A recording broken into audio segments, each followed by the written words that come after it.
शांति।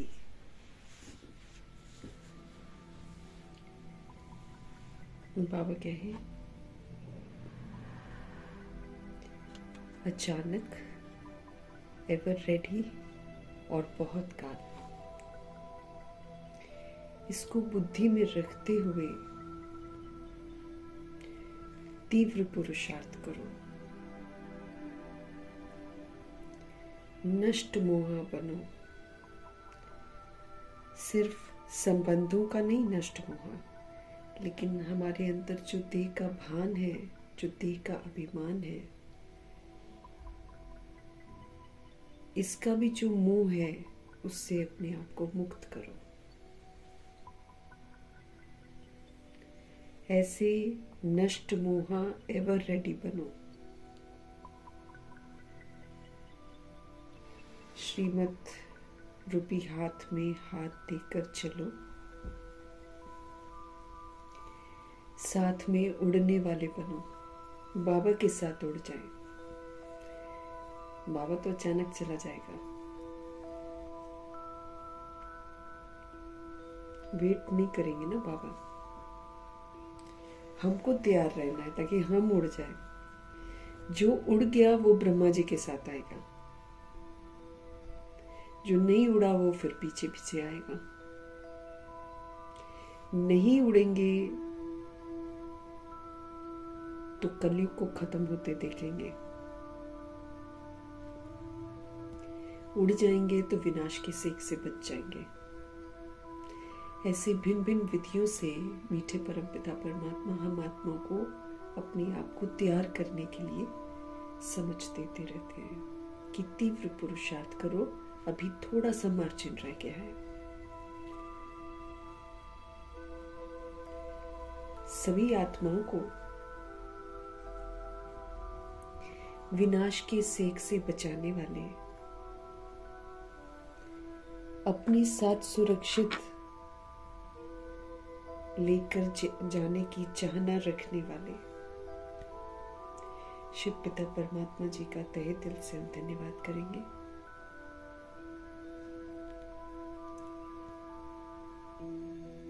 बाप समान बनकर, अव्यक्त फरिश्ता बनकर शिव बाबा के साथ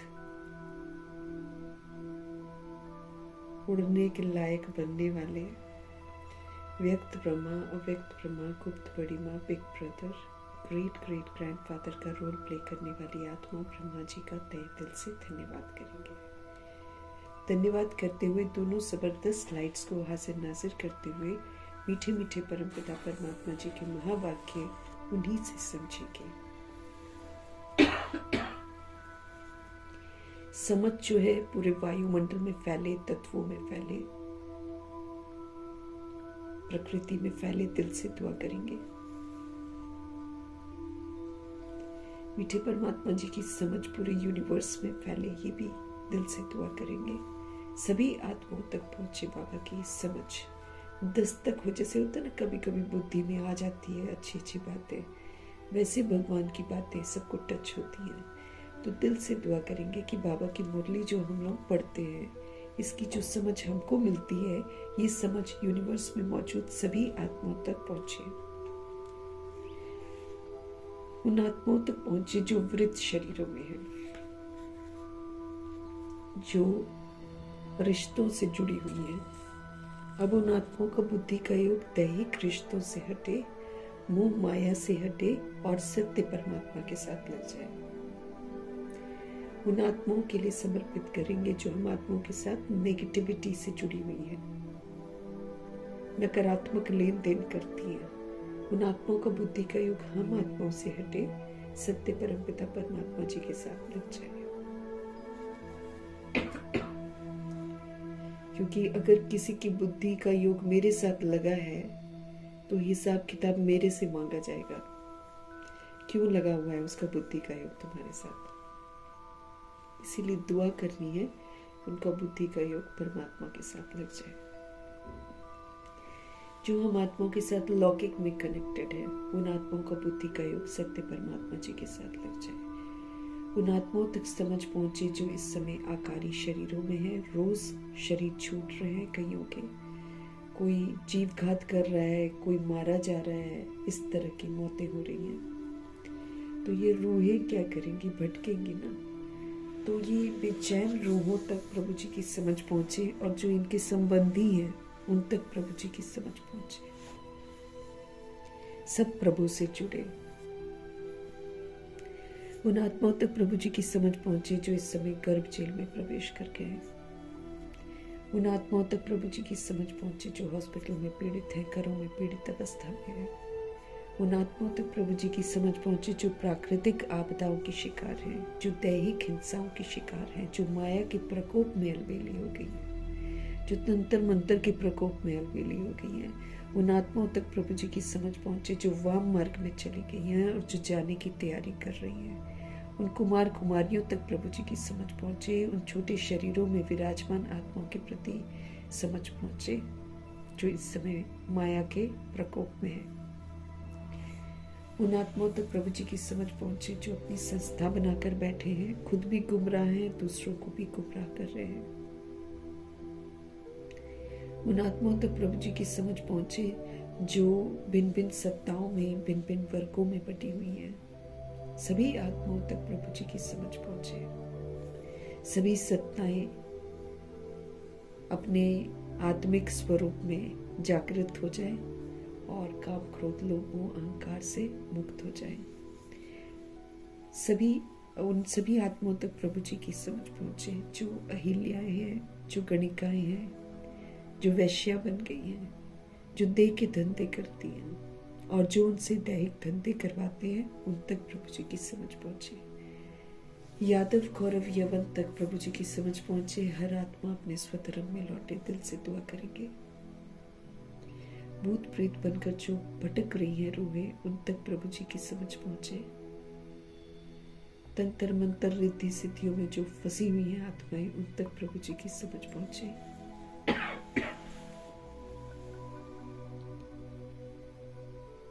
जो अंग तस्करियां कर रहे हैं, उन आत्माओं तक, जो तरह तरह के नशे कर रहे हैं, उन आत्माओं तक प्रभु जी की समझ पहुंचे।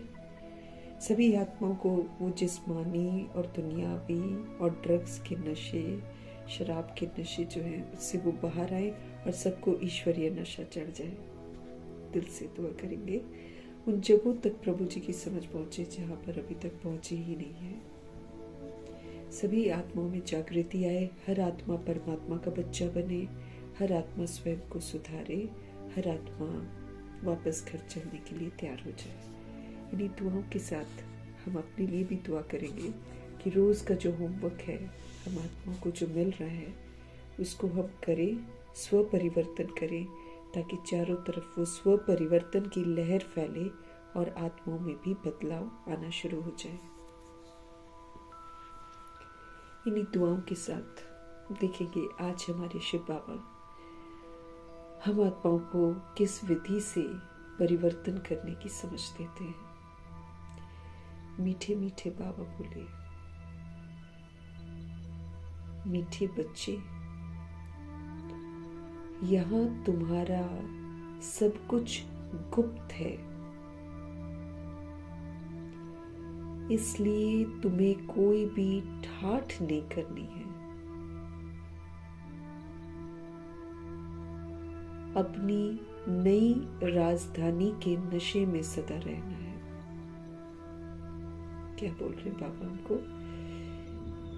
मीठे बच्चे, यहाँ तुम्हारा सब कुछ गुप्त है।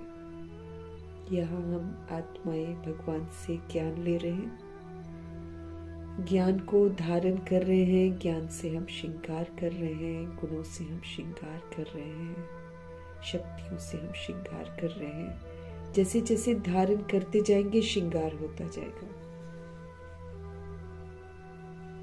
तो गुप्त है हमारा सब कुछ, किसी को मालूम थोड़ी है कि हम ऐसा कुछ कर रहे हैं।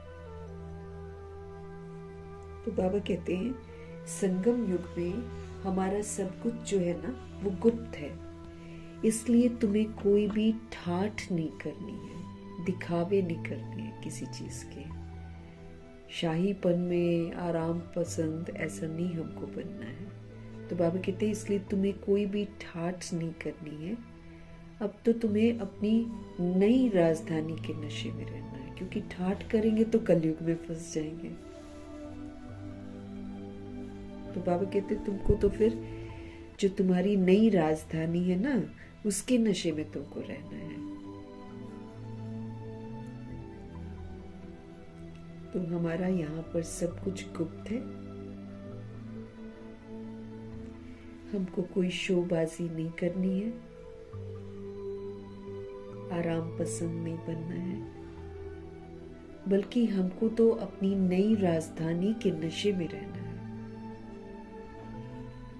प्रश्न है, नई राजधानी के नशे में रहेंगे तब तो सर्वगुणों से संपन्न बनेंगे, संपूर्ण निर्विकारी बनेंगे, हम सब बेदाग बनेंगे, मर्यादाओं में रहकर पुरुषोत्तम बनेंगे, संपूर्ण अहिंसक बनेंगे। अगर हम ठाठ करेंगे तो इधर से दिमाग हट जाएगा हमारा, इसीलिए ठाठ नहीं करनी है। नई राजधानी के जो है ना नशे में रहना है, ताकि हम नई राजधानी के लिए क्वालिफाई कर सकें। मीठे बाबा का प्रश्न, श्रेष्ठ धर्म और दैवी कर्म की स्थापना के लिए तुम बच्चे कौन सी मेहनत करते हो?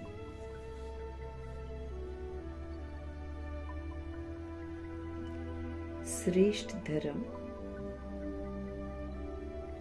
और दैवी कर्म की स्थापना के लिए तुम बच्चे कौन सी मेहनत करते हो? हम जैसे जैसे करते हैं वैसे वैसे हम स्थापना कर रहे हैं। हर आत्मा को अपने लिए खुद ही स्थापना करनी है। भगवान तो कर रहे हैं, भगवान तो हमको समझ देते हैं, लेकिन बाकी स्थापना जो है मुझे अपने लिए, अपना ब्रह्मा तो खुद ही बनना है। तो कौन सी मेहनत हम करते हैं? उत्तर है मीठे बाबा का, श्रेष्ठ धर्म और दैवी कर्म की स्थापना के लिए हम अभी 5 विकारों को छोड़ने की मेहनत करते हैं। इनको यूज नहीं करना है, बाबा कहते हैं। और फिर बाबा ये भी समझ देते हैं कि आप 5 विकारों को परिवर्तन कर दो। जैसे काम विकार है, उसको बाबा कहते शुभ भावना शुभ कामना में परिवर्तन कर दो। जैसे कामनाएं होती थी ना पहले, ये ऐसा हो वैसा हो, ये अच्छा लगता है वो अच्छा लगता है। अब क्या करना है, उसकी जगह बाबा कहते शुभ भावना शुभ कामना रखनी शुरू कर दो सभी के लिए। ये ऐसा करे ये ऐसा करे नहीं, है ना। जैसे हम चाहना रखते हैं कि इसको ऐसा करना चाहिए करना चाहिए नहीं, हम दुआएं दें कि आत्मा मुक्त हो जाए इससे, ये कमी कमजोरी इसकी खत्म हो जाए, इस आदत को ये जीत ले। इस तरह शुभ भावना शुभ कामना रखनी। सभी आत्माएं स्वधर्म में लौट आए। काम विकार को बाबा ने बोला शुभ भावना शुभ कामना में उसको चेंज कर दो। क्रोध आता है, बाबा कहते उसको योग अग्नि में परिवर्तन कर दो। योग लगाओ जबरदस्त बाबा के साथ। लोभ है तो बोलो कि मुझे तो भगवान से पूरा बेहद का वर्षा लेना है, तो बेहद का वर्षा लेने का लोभ हो जाए। मोह है तो एक परमपिता परमात्मा से मोह रखना है, उनको सर्व संबंधी अपना बना लेना है। तो जब सर्व संबंधी वो बन जाते हैं तो सारा का सारा अटैचमेंट किसके साथ, उन्हीं के साथ हो जाता है। मोह हो जाए।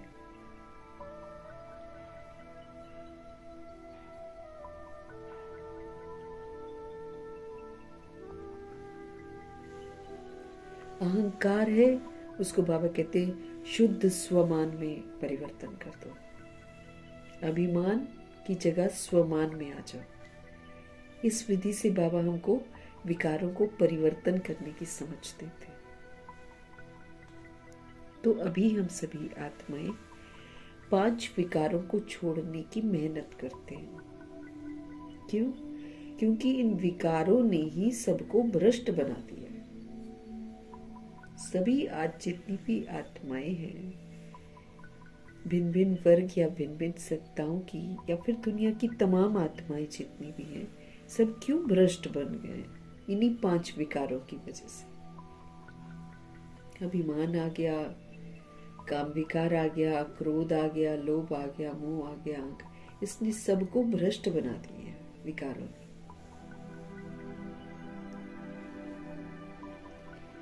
तुम जानते हो इस समय सभी दैवी धर्म और कर्म से भ्रष्ट है। बाबा के मिलने के बाद जब हमको समझ मिलती है तो हम जान जाते हैं कि इस समय सभी दैवी धर्म और कर्म से भ्रष्ट है। बाप ही श्रीमत देकर श्रेष्ठ धर्म और श्रेष्ठ दैवी कर्म की स्थापना करते हैं। हमारे शिव बाबा ही श्रीमत देकर श्रेष्ठ धर्म और श्रेष्ठ दैवी कर्म की स्थापना करते हैं। तुम श्रीमत पर विजय प्राप्त करते हो। तुम श्रीमत पर अब चलते हो तो विजय प्राप्त करते हो। किस पर? विकारों पर। पढ़ाई से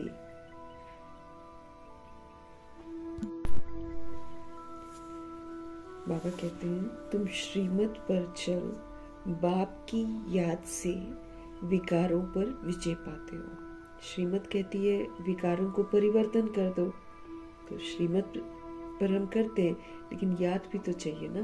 तो श्रीमत पर चल, बाप की याद से विकारों पर तुम विजय प्राप्त करते हो। पढ़ाई से अपने आप को राज तिलक देते हो।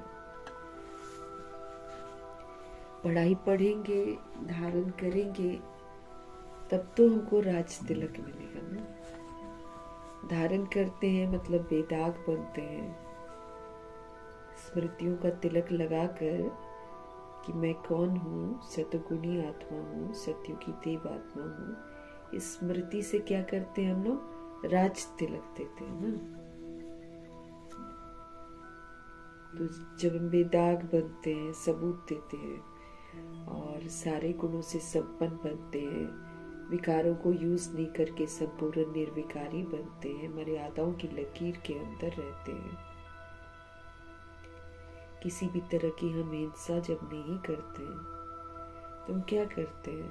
हम पढ़ाई से अपने आप को राज तिलक देते हैं। तो ये मेहनत हम लोग करते हैं।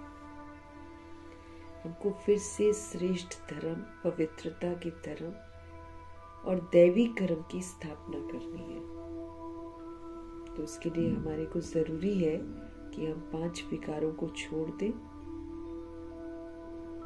विकारों ने हमको भ्रष्ट बना दिया। इस समय सब दैवी धर्म से और कर्मों से भ्रष्ट हो गए हैं। भगवान श्रीमत देकर हमको श्रेष्ठ धर्म और श्रेष्ठ दैवी कर्म की स्थापना करने की समझ देते हैं। श्रीमत पर चलकर बाप की याद में रहकर हम विकारों पर विजय प्राप्त करते हैं और फिर पढ़ाई से हम अपने आप को राज तिलक देते हैं, क्योंकि सत्युग का वर्षा तो पढ़ाई से मिलता है। तो खुद को तिलक हम देते हैं राजाई का। जितना हमारा स्मृतियों का तिलक पक्का रहेगा, जितना हम सूक्ष्म ताज को बरकरार रखेंगे, डबल ताज को, और जितना भिन्न भिन्न तख्त जो बाबा ने हमको दे रखे हैं स्थितियों के, उन स्थितियों के तख्त पर विराजमान रहेंगे, उतना ही तो हम राज तिलक अपने आप को देंगे ना। फ्री में तो कुछ नहीं मिलेगा हमको। भगवान हमको विधि बताते हैं, विधि को अमल में लाना हम आत्माओं का कर्तव्य है। गीत है तुम्हें पाके हमने जहां पा लिया है। ओम शांति। मीठे मीठे रूहानी बच्चों ने ये गीत सुना है ना, तुम्हें पाके हमने जहां पा लिया है। सबने गीत सुना, रूहानी बच्चे ही तो कहते हैं कि बाबा। बच्चे जानते हैं ये बेहद का बाप है। जो बच्चे जान बनते हैं वही तो जान पाते हैं कि ये हमारा बेहद का बाप है, ये सभी आत्माओं का पिता है। बेहद का सुख देने वाले हैं, सुख घनेरे देते हैं भगवान, इतना तो कोई दे नहीं सकता है। अर्थात वो सभी का बाप है। उनको सब बेहद के बच्चे आत्माएं याद करते रहते हैं। भगवान को सभी सोल्स याद करती हैं, लेकिन बिना समझ के। याद तो करते ही रहते हैं, बाबा कहते हैं।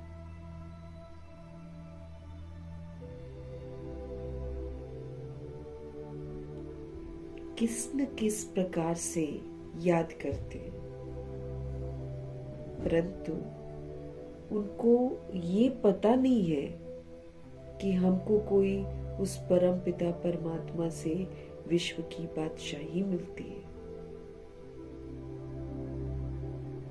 याद तो सब करते हैं, बाबा कहते हैं किसी न किसी प्रकार से तो याद करते ही रहते हैं, लेकिन उनको ये नहीं पता है कि हमको कोई उस परम पिता परमात्मा से विश्व की बादशाही मिलती है।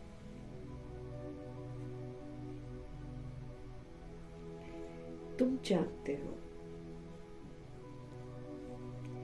कि हमको बाप जो सतयुगी विश्व की बादशाही देते हैं वो अटल अखंड अडोल है। तुम जानते हो, बाबा कहे तुम अब जानते हो कि हमको बाप जो सतयुगी विश्व की बादशाही देते हैं ना, वो अटल है, वो अखंड है, वो अडोल है। उसको फिर कोई छीन नहीं सकता है।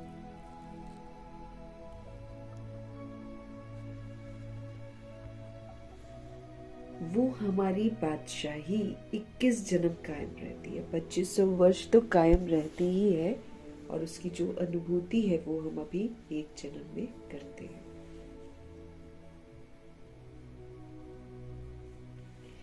सारे विश्व पर हमारी राजाई रहती है, जिसको कोई छीन नहीं सकता है, कोई लूट नहीं सकता है।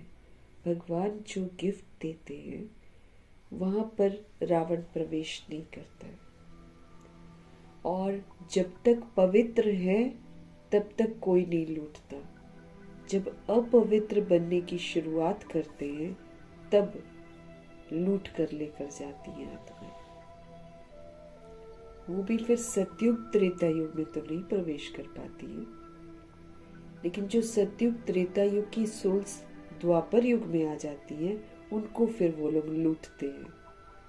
मतलब प्योर है तो कोई कुछ नहीं कर सकता। हम इम्प्योर हैं तो हमको देखो सारी चीजों का सेक लगेगा। अगर हम इम्प्योर है ना, तो फिर तो हमको 8 पेपर का सेक लगेगा। लेकिन अगर श्रीमत पर चलकर हम पवित्र बन गए तो भगवान जी कहते हैं कि चारों तरफ धरती हिलेगी, लेकिन तुम जहां खड़े हो वहां नहीं हिलेगी। प्योरिटी तो हमारी रक्षा ही प्योरिटी करेगी, और बाबा की याद करेंगे, याद में रहेंगे, पवित्र बनेंगे, कोई कुछ नहीं कर सकता है। एकदम बेधड़क बेखौफ सड़क पर हम घूम सकते हैं, कोई कुछ नहीं कर सकता है।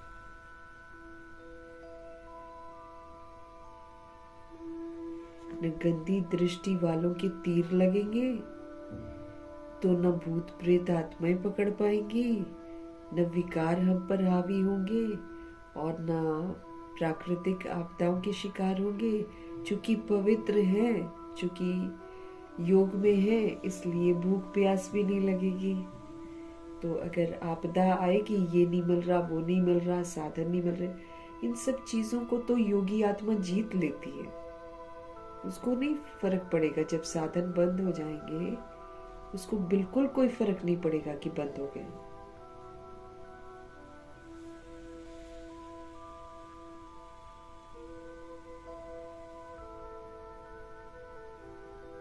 लूट नहीं सकता कोई, छीन नहीं सकता कोई। हमारी राजाई है अडोल। क्यों? क्योंकि वहां एक ही धर्म है, पवित्रता का धर्म। द्वैत है ही नहीं। दो होना मतलब अपवित्रता, एक ही है।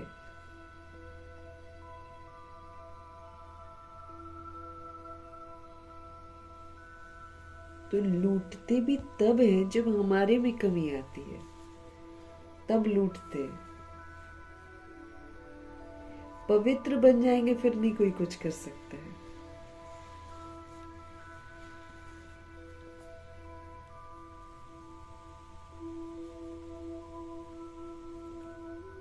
हमारी राजाई है अडोल, क्योंकि वहां एक ही धर्म है, दो धर्म नहीं है। वो अद्वैत राज्य है। बच्चे जब भी गीत सुनते हैं तो अपनी राजधानी का नशा आना चाहिए। कौन सी राजधानी? जहां जमीन भी अपना तो आसमान भी अपना। ऐसा जहान मिलता है जहां जमीन भी अपनी और आसमान भी अपना है।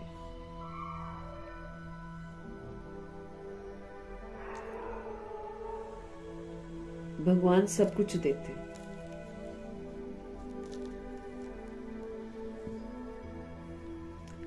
हमारी राजाई है अटोल, क्योंकि वहां एक ही धर्म है, द्वैत है नहीं, वो है अद्वैत राज्य। बच्चे जब भी गीत सुनते हैं तो फिर बाबा कहते हैं अपनी राजधानी का नशा चढ़ना चाहिए। ऐसे ऐसे गीत घर में रहने चाहिए।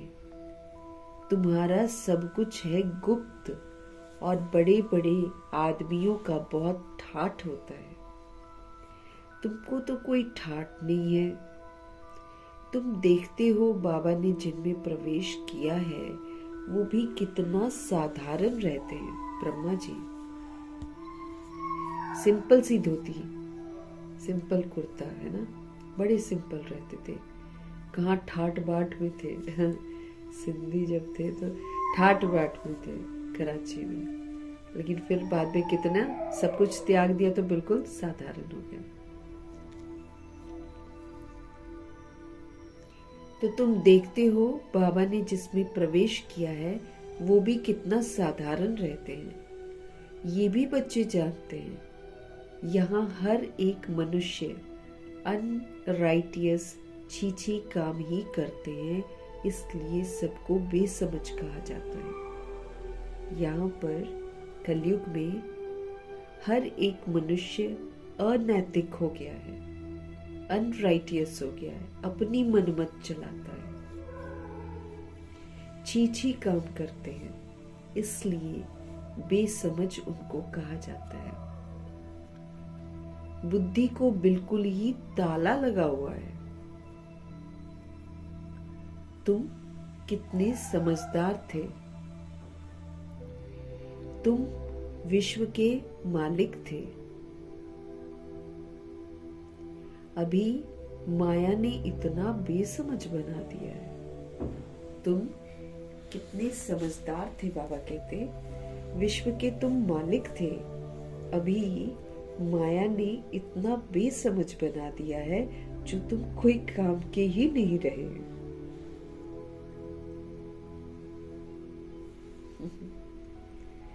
किसी काम के नहीं रहे, बाबा कहते, इतने तुम बेसमझ हो गए हो, तुम्हारी बुद्धि को ही ताला लग गया है।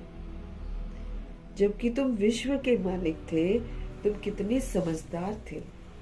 अभी माया ने इतना बेसमझ बना दिया है कि हम कोई काम के नहीं रहे। बाप के पास जाने के लिए यज्ञ तप आदि बहुत करते रहते हैं। बाप के पास जाने के लिए दुनिया में लोग यज्ञ तप आदि बहुत करते रहते हैं, मिलता कुछ भी नहीं है। ऐसे ही धक्के खाते रहते हैं। दिन प्रतिदिन अकल्याण ही होता जाता है। जितना जितना मनुष्य तमो प्रधान हो जाते हैं, उतना उतना अकल्याण तो होना ही है ना?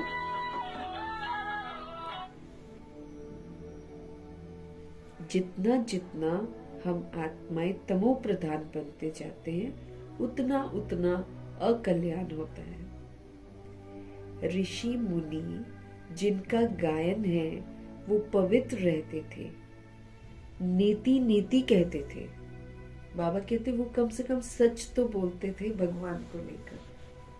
कहते थे हम रचता को भी नहीं जानते हैं, हम रचना को भी नहीं जानते। वो सच बोलते थे कम से कम। तो ऋषि मुनि जिनका गायन है वो पवित्र रहते थे, नीति नीति कहते थे। अभी तो सब तमो प्रधान बन गए हैं।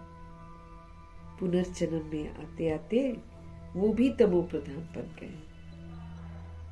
द्वापर युग में वो सच बोलते थे, अभी तमो प्रधान बन गए हैं तो कहते हैं शिवोहम तत्त्वम्। अब तो बाबा कहते हैं, कह देते हैं हम ही शिव हैं, और फिर दूसरों को बोलते तुम भी शिव हो। फिर कह देते भगवान कण कण में है, तेरे मेरे में सबके अंदर भगवान है। वो लोग सिर्फ परमात्मा कह देते हैं, परम पिता कभी नहीं कहेंगे। परम पिता उनको फिर सर्वव्यापी कहना ये तो रॉन्ग हो जाता है। अगर वो परम है तो वो सर्वव्यापी कैसे हो सकता है? वो तो फिर सुप्रीम होगा ना, बाबा कहते हैं।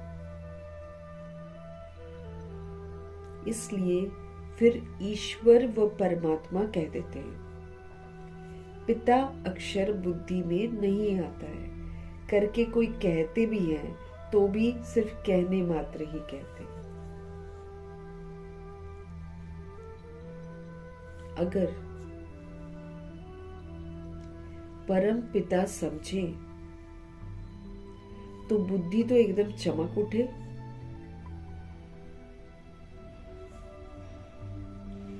बाप स्वर्ग का वर्षा देते हैं, वो है ही हेवनली गॉड फादर। स्वर्ग का वर्षा देते हैं बाबा, वो है ही हेवनली गॉड फादर। फिर हम नरक में क्यों पड़े हैं? अब हम मुक्ति, जीवन मुक्ति कैसे पा सकते हैं? ये किसी की भी बुद्धि में आता ही नहीं है कि जब भगवान को हेवनली गॉड फादर कहते हैं तो हम लोग नरक में क्यों हैं? मुक्ति, जीवन मुक्ति कैसे मिलती है किसी की भी बुद्धि में नहीं है। आत्मा पतित बन पड़ी है ना, तो कहां से बुद्धि हमारी काम करेगी? हम पतित बन जाते हैं तो हमारा बुद्धि का ताला बंद हो जाता है। आत्मा पहले सतो प्रधान समझदार होती है,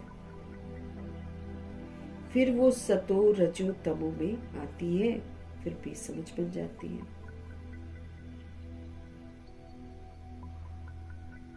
अभी तुमको समझ आई है।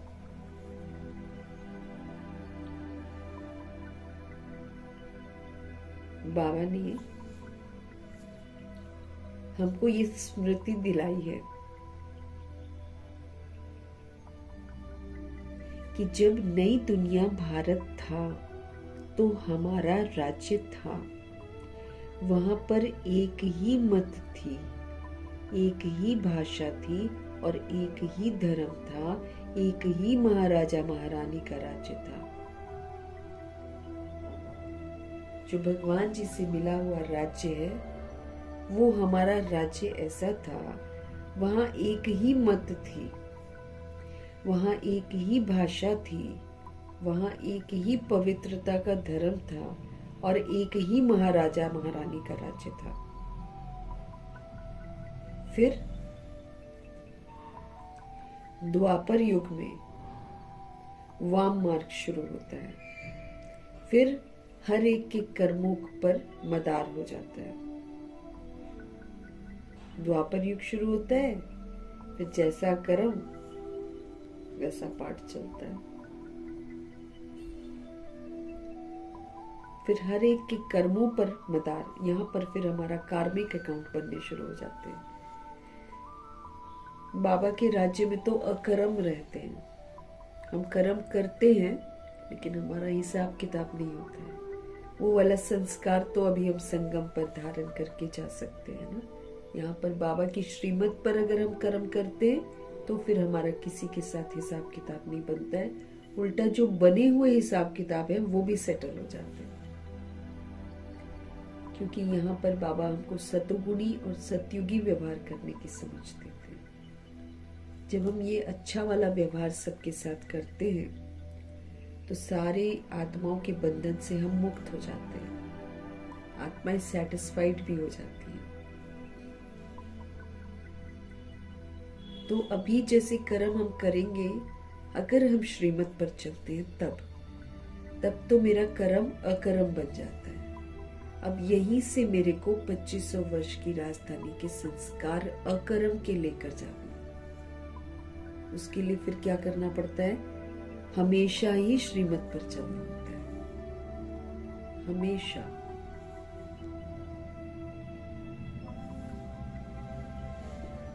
तो एक ही मत है, एक ही भाषा है, एक ही धर्म है, एक ही महाराजा महारानी का राज्य था। फिर द्वापर में वाम मार्ग शुरू होता है। फिर हर एक के कर्मों पर मदार हो जाता है। कर्मों अनुसार एक शरीर छोड़ दूसरा लेते हैं। अभी बाप हमारे कहते हैं कि मैं तुमको ऐसे कर्म सिखाता हूँ जो तुम 21 जन्म बादशाही पाते हो। बाबा कहते अब तुम मेरे से कर्म सीखो ना। द्वापर में तो हम उल्टे मार्ग पर शुरू हो जाते हैं ना। उल्टा मार्ग मतलब देह समझना शुरू कर देते हैं। फिर देह की जो कमी कमजोरियां वो हमारे अंदर आ जाती, तो हम उल्टा मार्ग ले लेते हैं। फिर हर एक को वहां पर, फिर जब हम उल्टे कर्म करते हैं या उल्टे रास्ते पर चलते हैं, फिर कर्मों के अनुसार हमारा हिसाब किताब बन जाता है।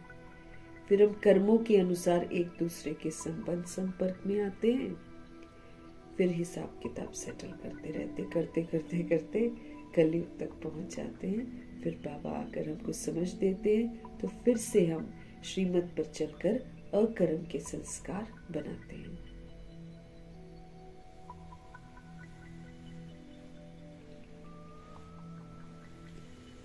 अभी हमारे शिव बाबा कहते हैं,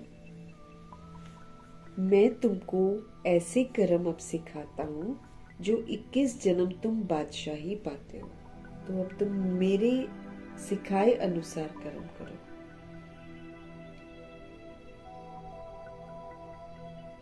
इक्कीस जन्म तुम बादशाही पाते हो। बल वहां भी हद का बाप तो मिलता है, परंतु वहां ये ज्ञान नहीं रहता कि ये राजाई का वर्षा बेहद के बाप का दिया हुआ है। याद नहीं रखते हैं ना, मतलब भूल जाता है सब कुछ। फिर द्वापर से रावण की मत पर चलते हैं हम, दे अभिमान की मत पर चलते हैं तो फिर रावण राज्य शुरू हो जाता है। विकारी संबंध फिर हमारे हो जाते हैं। फिर कर्मों अनुसार हमको जन्म मिलता है। कभी किसके साथ टेढ़े बांके कर्म किए, कभी किसके साथ, वो फिर हम एक दूसरे के परिवारों में आते हैं और फिर हिसाब किताब सेटल करते हैं। ऐसे ही परिवार बनते हैं ये वाले, ये विकारी हिसाब किताब के परिवार हैं।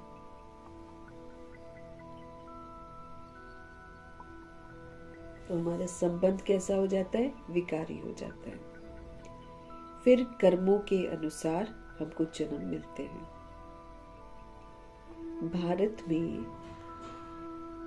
भारत में पूज्य राजाएं भी थे, पुजारी राजाएं भी थे।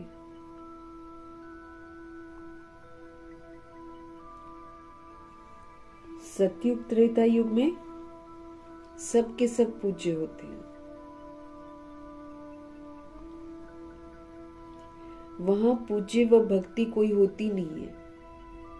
वहां सतयुग त्रेता में तो सारे पूज्य होते हैं ना। तो बाबा कहते वहां कोई पूजा नहीं करता, कोई भक्ति नहीं होती है।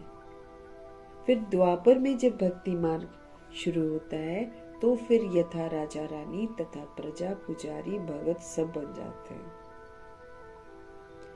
बड़े से बड़ा राजा जो सूर्यवंशी पूज्य था वही फिर पुजारी बन जाता है।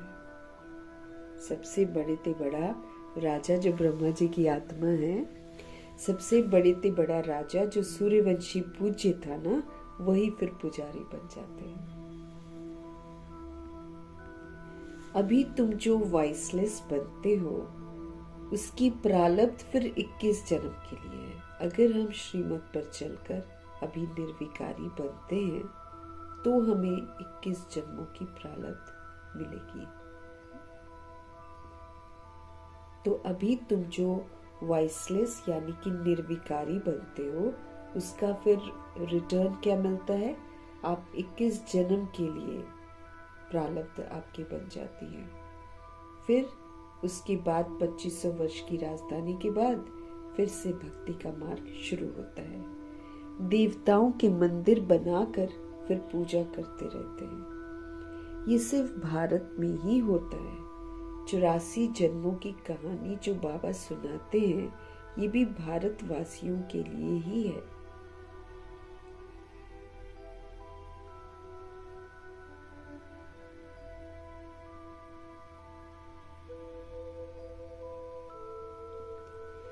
तो बाबा कहते ये सिर्फ भारत में ही होता है, ऐसे मंदिर में पूजा वगैरह। 84 जन्मों की कहानी जो शिव बाबा हमको सुनाते हैं ये भी भारतवासियों के लिए ही है। और धर्म वाले तो आते ही बाद में हैं, इसलिए उनको कुछ समझ में नहीं आएगा, उनको समझ में नहीं आएगा।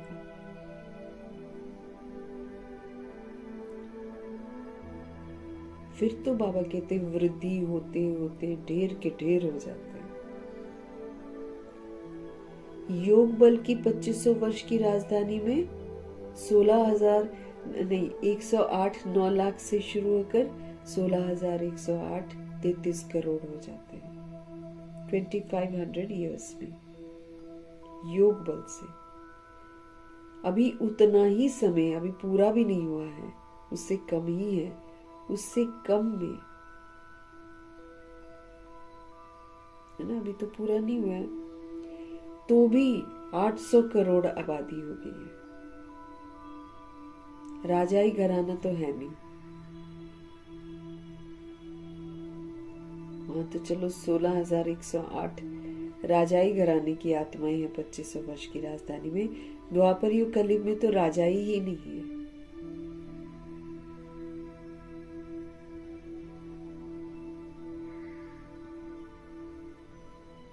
बाबा कहते हैं फिर तो वृद्धि होते होते ढेर के ढेर हो जाते हैं। 33 करोड़ 16,108 2500 वर्ष में हुए। उतना ही टाइम अभी तो पूरा भी नहीं हुआ, 10 साल बाकी है ना। उससे पहले ही 800 करोड़ आबादी हो गई है, वो भी लगभग कहते हैं लोग, काउंट थोड़ी कोई कर पाता है। आकारी को कहाँ से काउंट कर लेंगे। लेकिन देखो वृद्धि कितनी हो जाती है, क्यों? क्योंकि ये विकारों की वृद्धि है। कहाँ 33 करोड़, कहाँ 800 करोड़।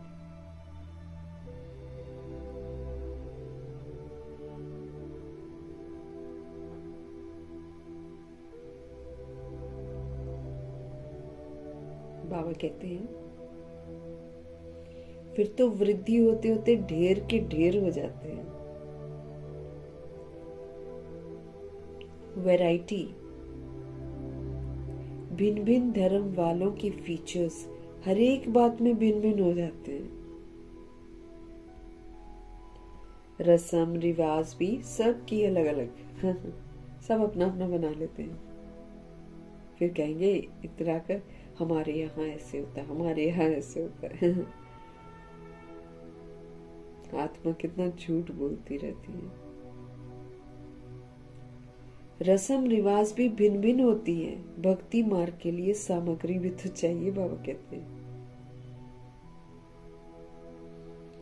जैसे बीज छोटा होता है लेकिन झाड़ देखो उसका कितना बड़ा होता है, पेड़ कितना बड़ा होता है, बीज कितना छोटा सा।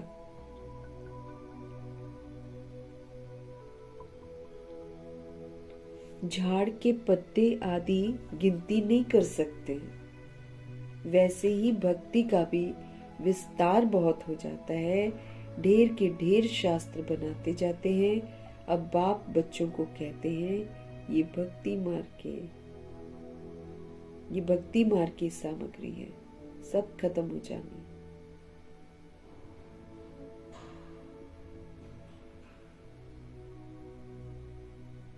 अब बाप बच्चों को कहते हैं ये भक्ति मार्ग की सामग्री सब खत्म हो जाती है।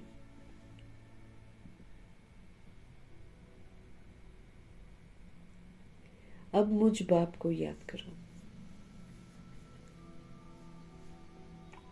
भक्ति का प्रभाव भी बहुत है। कितनी खूबसूरत है। नाच तमाशा गायन आदि कितना खर्चा करते हैं।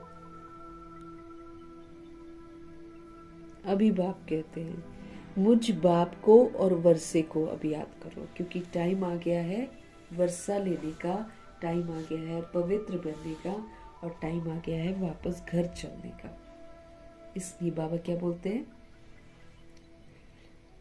मुझ बाप को और वर्षे को याद करो और वर्षा कमाओ।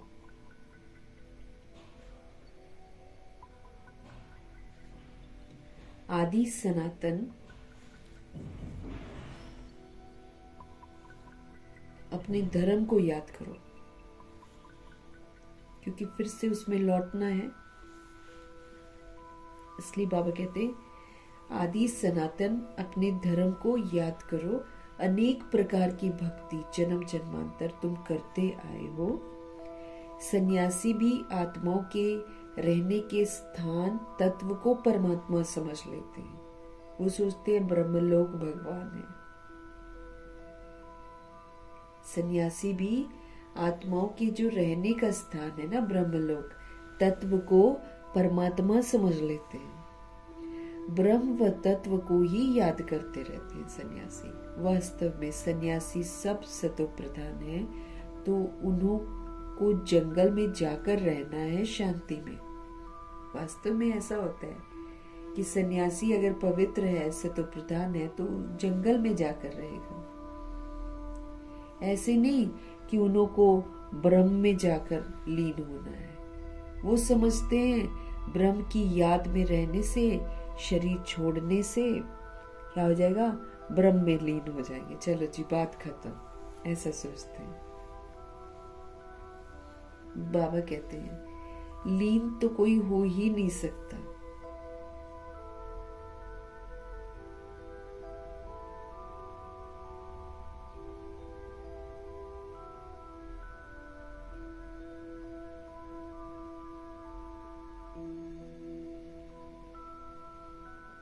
तो बाबा कह रहे हैं वास्तव में सन्यासी जब सतो प्रधान है, जब शुरू होता है द्वापर युग में, जब इनका धर्म शुरू होता है, तो बाबा कहते हैं वास्तव में सन्यासी जब सतो प्रधान है ना, तो उनको जंगल में जाकर रहना है, शांति में। ऐसे नहीं कि उनको ब्रह्म में जाकर लीन होना है। वो समझते हैं ब्रह्म की याद में रहने से, शरीर छोड़ने से हम ब्रह्म में जाकर लीन हो जाएंगे। बाबा कहते हैं लीन तो कोई हो ही नहीं सकता। आत्मा अविनाशी है, कभी मरती नहीं है, तो फिर वो लीन कहाँ से हो जाएगी। भक्ति मार्ग में कितना माथा कूट करते हैं, फिर कहते हैं भगवान कोई ना कोई रूप में आएंगे। अभी सबको यही है कि भगवान कोई ना कोई रूप में तो आएंगे। अब कौन राइट है? वो कहते हैं हम ब्रह्म से योग लगाएं तो ब्रह्मा में हम लीन हो जाएं। गृहस्थ धर्म वाले कहते हैं भगवान किसी न किसी रूप में पतितों को पावन बनाने आएंगे। जो गृहस्थ धर्म वाली सोल्स है ना, वो सब अपना अपना बनाकर बैठे हैं कि भगवान किसी न किसी रूप में तो पतितों को पावन बनाने के लिए जरूर आएंगे।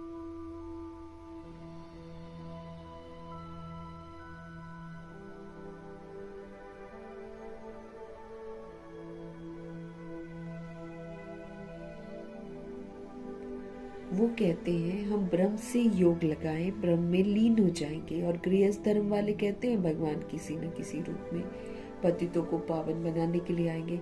ऐसे नहीं कि ऊपर से कोई प्रेरणा द्वारा सिखलाएंगे, वो तो हम सीख भी नहीं पाएंगे क्योंकि हम लोग पतित बन जाते हैं। भगवान नीचे आए तब तो समझ नहीं रहे हैं, ऊपर से इंस्पिरेशन करेंगे तो कहाँ से हम लोग समझ पाएंगे। इसलिए भगवान कहते हैं किसी न किसी रूप में लोग समझते हैं कि पतितों को पावन बनाने आएंगे। ऐसे नहीं कि ऊपर से कोई प्रेरणा द्वारा ही सिखलाएंगे, नहीं। टीचर्स घर बैठे प्रेरणा करेंगे क्या? प्रेरणा अक्षर ही नहीं है, बाबा कहते। इंस्पायर करने की तो बात ही नहीं है। प्रेरणा से कोई काम नहीं होता है। बल शंकर की प्रेरणा द्वारा विनाश कहा जाता है, परंतु है तो ये ड्रामा की नोंद। अब शंकर जी थोड़ी इंस्पायर करते हैं ऐसा। हाँ, शंकर जी ब्रह्मा जी अपनी उच्चतम अवस्था बनाते हैं नष्ट मोहा की, तो फिर उसका प्रभाव पड़ जाता है कि दुनिया से भयंकर वाला विनाश हो गया।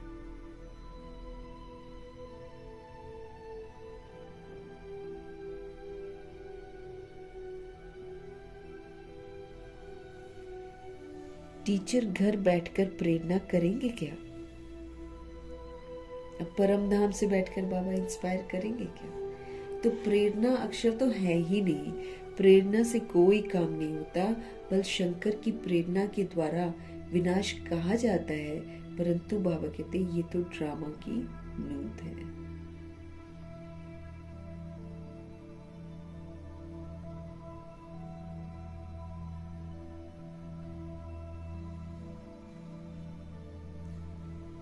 भल शंकर की प्रेरणा के द्वारा विनाश कहा जाता है, परंतु है तो ये ड्रामा की नोंद। उन्होंने ये मूसल आदि तो बनाने ही है। ये सिर्फ महिमा गाई जाती है। कोई भी अपने बड़ों की महिमा नहीं जानते हैं। धर्म स्थापक को भी गुरु कह देते हैं, लेकिन वे तो सिर्फ धर्म स्थापन करते हैं। गुरु तो उनको कहा जाता है ना जो सदगति करते हैं, हमारी जो सही रास्ता हमको दिखाए, उसको गुरु कहेंगे ना। तो बाबा कहते हैं गुरु तो उनको कहा जाता है जो सदगति करे। वो तो धर्म स्थापन करने के लिए आते हैं। उनके पिछाड़ी उनकी वंशावली फिर आती रहती है। सदगति तो किसकी करते ही नहीं है, वो कहाँ से करेंगे? वो तो खुद ही पुनर्जन्म में आते हैं, तो वो थोड़ी किसी की सदगति कर सकते हैं। तो बाबा कहते हैं सदगति तो कोई किसी की कर नहीं सकता है। भगवान बाप ही आकर सबकी सदगति करते हैं, सभी को मुक्ति, जीवन मुक्ति देते हैं। उनकी याद कभी किससे छूट नहीं सकती है।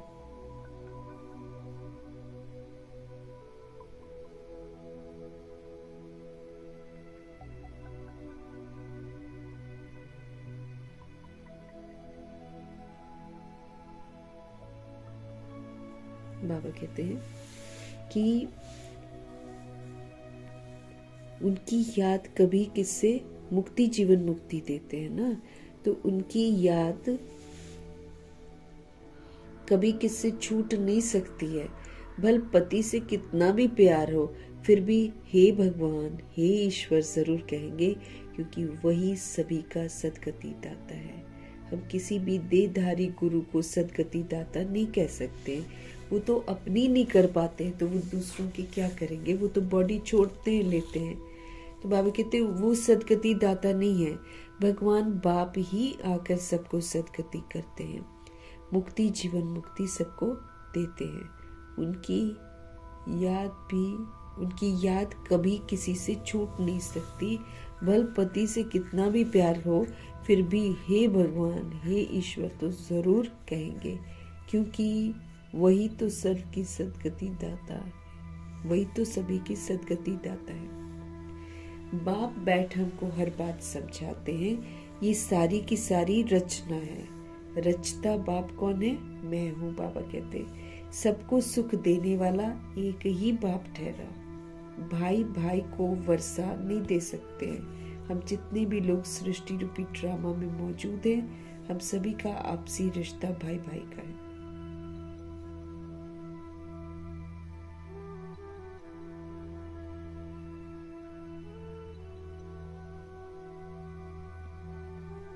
तो बाबा कहते हैं, बाप बैठ समझाते हैं ये सारी रचना है। रचता बाप एक ही है, सबको सुख देने वाला एक ही बाप ठहरा। भाई भाई को वर्षा नहीं दे सकता है, वर्षा हमेशा शिव बाबा से ही मिलता है। तुम अभी बेहद के बच्चों को बेहद का वर्षा मिलता है।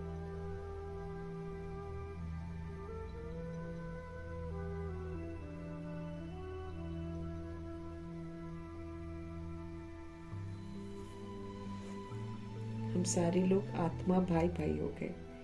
तो भाई भाई को वर्षा नहीं दे सकता है, वर्षा हमेशा बाप से ही मिलता है। तुम सभी बेहद के बच्चों को बेहद का वर्षा देता हूँ, इसलिए मुझे याद करते हैं। हे परमपिता, हमें क्षमा करो, रहम करो। समझते कुछ भी नहीं है, प्रार्थना जरूर करते हैं, लेकिन किसके आगे कर रहे हैं नहीं समझते हैं। सुख क्या होता है नहीं समझते। तो हे परमपिता, क्षमा करो, रहम करो। समझते कुछ भी नहीं है, बस खाली बोलते रहते हैं सब। भक्ति मार्ग में अनेक प्रकार की महिमा करते हैं। ये भी ड्रामा के अनुसार अपना अपना पार्ट बजाते रहते हैं। बाप कहते हैं, मैं कोई इन्हों के पुकारने पर नहीं आता हूँ, ये तो ड्रामा प्लान अनुसार हुआ है।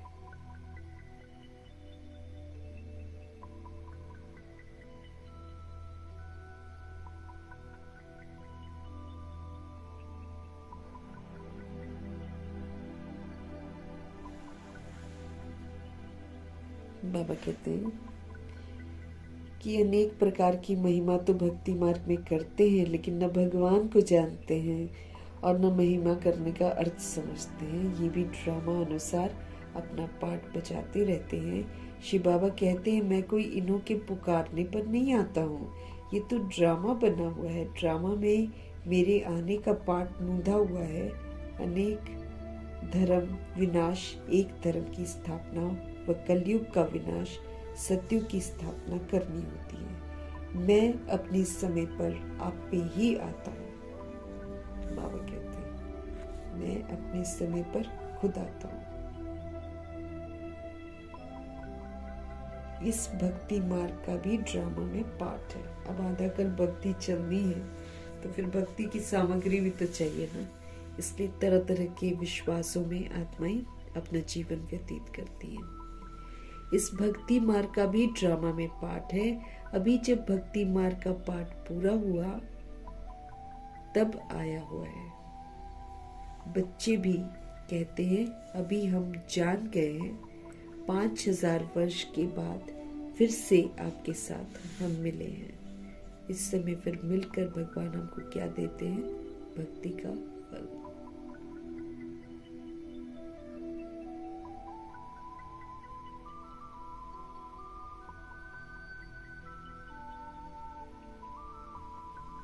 बाबा कहते हैं मैं कोई किसी के पुकारने पर नहीं आता हूँ, ये तो ड्रामा बना हुआ है, ड्रामा में मेरे आने का पाठ नूंधा हुआ है। अनेक धर्म विनाश, अब एक सत्य धर्म की स्थापना, व कलयुग का विनाश, सतयुग की स्थापना करनी होती है। मैं अपने समय पर आप पे ही आता हूँ। इस भक्ति मार्ग का भी ड्रामा में पाठ है। अभी जब भक्ति मार्ग का पाठ पूरा हुआ तब आया हूँ। बच्चे भी कहते हैं अभी हम जान गए हैं कि 5000 वर्ष के बाद फिर से हम आपके साथ मिले हैं। कल पहले भी बाबा आप ब्रह्मा तन में ही आए थे। ये ज्ञान तुमको अभी मिलता है, फिर कभी नहीं मिलता और न मिलेगा। ये है ज्ञान, समझ, और वो है भक्ति भी समझी। ज्ञान की है प्रारब्ध,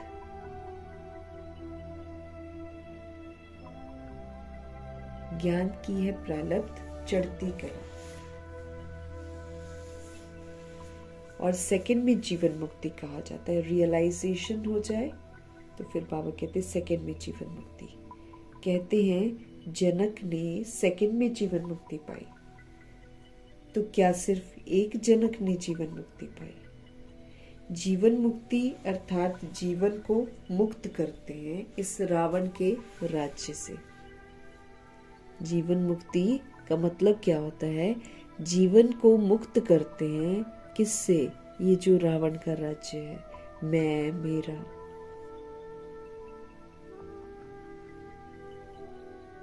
है ना? तो जनक का था ना, जनक ने कहा था कि मुझे 1 सेकंड में जीवन मुक्ति चाहिए, ऐसा कहा था ना। तो उसमें अष्टवक्र जब आया था, सब बोल रहे थे हम बताएंगे हम बताएंगे। तो उसमें एक अष्टवक्र है, वो टेढ़ा पांखा था ना, उसका शरीर वरीर टेढ़ा था, तो वो कहता कि मैं बता सकता हूँ विधि जीवन मुक्ति की, मैं बता सकता हूँ, ऐसे बोला उसने।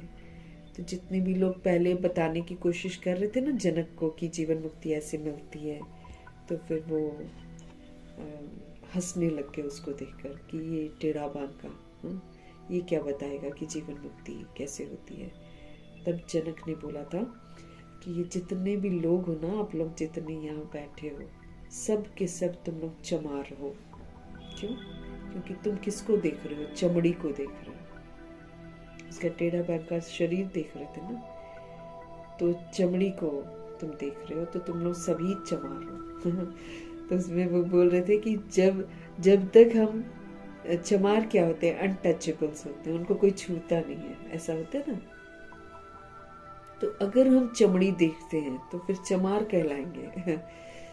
गुलजार दादी क्लास करा रही थी, तो गुलजार दादी कहती है आजकल लोग बस 2 चीजें देखते हैं, एक देखते हैं चमड़ी और दूसरी देखते हैं दमड़ी।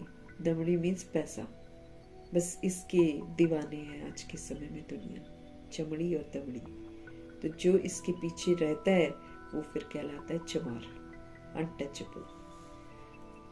इंद्रप्रस्थ में या इंद्र सभा में वो अछूत कहलाता है। तो उसके शरीर को देखकर बोल रहे थे, ये क्या, हंसने लग गए थे, मजाक उड़ाने लग गए थे। तब जनक ने बोला था। तो एक जनक ने जीवन मुक्ति पाई कहते हैं, है ना। तो जीवन मुक्ति अर्थात जीवन को मुक्त करते हैं किससे बाबा? इस रावण के राज्य से, कि अब जीवन जियो लेकिन रावण तुम्हारे जीवन में नहीं होना चाहिए।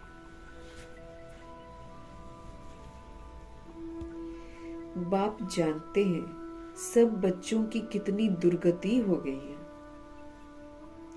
उन्हों की फिर सदगति होनी भी है। दुर्गति से फिर उच्च गति, मुक्ति, जीवन मुक्ति को पाते हैं।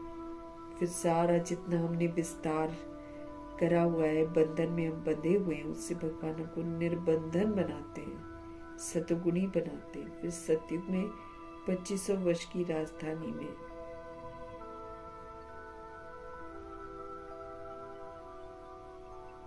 बाबा कहते हैं मुक्ति, जीवन मुक्ति, है ना। जीवन में रहते हुए सारा विस्तार को छोड़कर मेरे को मुक्त बनना है, निराकारी अवस्था, अशरीरी अवस्था बनानी है। और जीवन मुक्ति, चूंकि 2500 वर्ष की राजधानी में फिर से आना है, इसलिए जीवन में रहते हुए मुक्त अवस्था का भी हमको जरूर अनुभव करना। जीवन में रहते मुक्त अवस्था।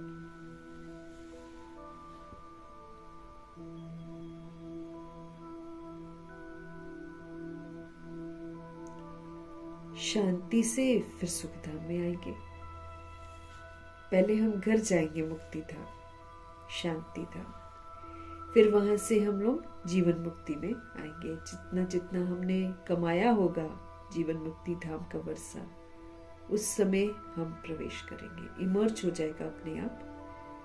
किसी का जल्दी इमर्ज होगा, किसी का लेट इमर्ज होगा। तो जितना अभी हम संगम पर जीवन मुक्त रहने का सबूत देते हैं भगवान जी को, उतना फिर हमें जीवन मुक्ति की प्रारब्ध मिलती है। बाप हमारे जानते हैं कि सब बच्चों की कितनी दुर्गति हो गई है। उन्हों की फिर सदगति होनी है। दुर्गति से फिर ऊंच गति, मुक्ति, जीवन मुक्ति को पाते हैं। पहले मुक्ति में जाकर फिर जीवन मुक्ति में आएंगे।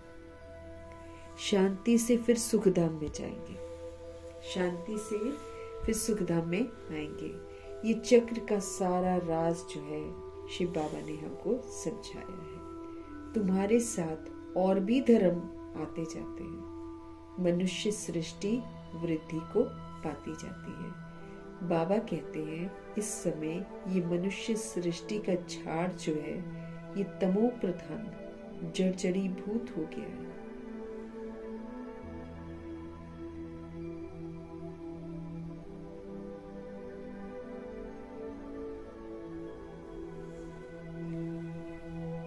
पहले शांति में जाएंगे, फिर सुखधाम में आएंगे। ये चक्र का सारा राज बाबा ने हमको समझाया है। तुम्हारे साथ और भी धर्म आते जाते हैं। मनुष्य सृष्टि वृद्धि को पाती जाती है। बाप कहते हैं इस समय ये मनुष्य सृष्टि का झाड़ बिल्कुल तमो प्रधान जर्जरीभूत हो गया है।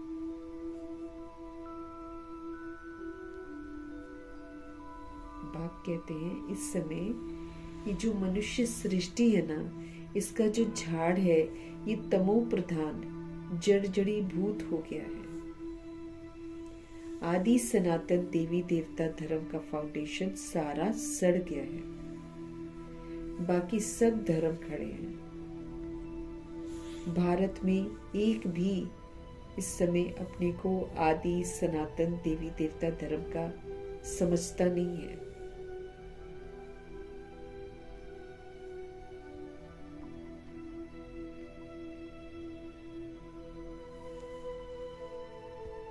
बाबा कहते हैं बाकी सारे धर्म देख लो तो खड़े हैं।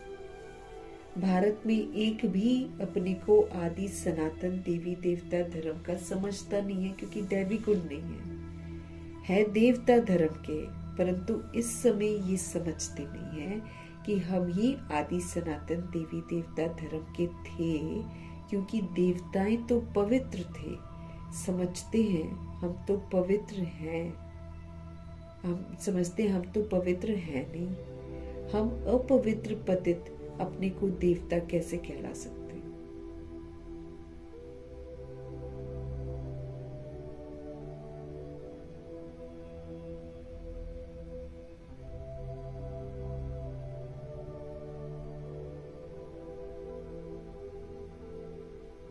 बाबा कहते हैं देवी देवता आदि सनातन देवी देवता धर्म के थे, क्योंकि देवताएं तो पवित्र थे ना।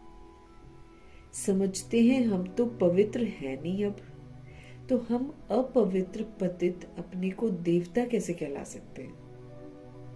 ये भी ड्रामा के प्लान अनुसार रस्म पड़ जाती है कि हिंदू कहलाना शुरू कर देते हैं। आदमशुमारी में भी, पॉपुलेशन में भी हिंदू धर्म लिख देते हैं। भल गुजराती होंगे तो भी हिंदू गुजराती कह देंगे। उन्हों से पूछो तो सही कि हिंदू धर्म कहाँ से आया? उनसे पूछो तो सही की मतलब सिग्नेचर करते ना, हिंदू धर्म कहाँ से आया, तो कोई को पता नहीं है, सिर्फ कह देते हैं कि हमारा धर्म जो है श्री कृष्ण ने स्थापन किया, ऐसा बोलते हैं। द्वापर में पूछेंगे कब किया, तो कहेंगे द्वापर में। द्वापर से ही ये लोग अपने धर्म को भूलकर हिंदू कहलाने लगे हैं, इसलिए उन्हों को दैवी धर्म भ्रष्ट कहा जाता है। वहाँ सब अच्छा कर्म करते हैं सत्युग में, यहाँ तो सब छीछी कर्म करते हैं, इसलिए धर्म भ्रष्ट कर्म भ्रष्ट कहा जाता है। पवित्रता का धर्म भ्रष्ट है, इसीलिए कर्म भी भ्रष्ट ही करते हैं। अब बाबा कहते हैं फिर श्रेष्ठ धर्म, श्रेष्ठ दैवी कर्म की स्थापना हो रही है। अब बाबा फिर से वो श्रेष्ठ धर्म जो है, सबसे श्रेष्ठ धर्म आदि सनातन देवी देवता धर्म, उसकी स्थापना अभी फिर से बाबा कर रहे हैं, और फिर साथ में श्रेष्ठ दैवी कर्म भी हमको सिखा रहे हैं। इसलिए कहा जाता है अब इन 5 विकारों को छोड़ते चलो। ये विकार आधा कल्प से रहे हुए हैं, अब एक जन्म में इनको छोड़ना, इसमें ही तो मेहनत लगती है। मेहनत बिगर तो थोड़ी विश्व की बादशाही मिलेगी, अटेंशन वाली मेहनत तो करनी पड़ती है। बाप को याद करेंगे तभी हम अपने को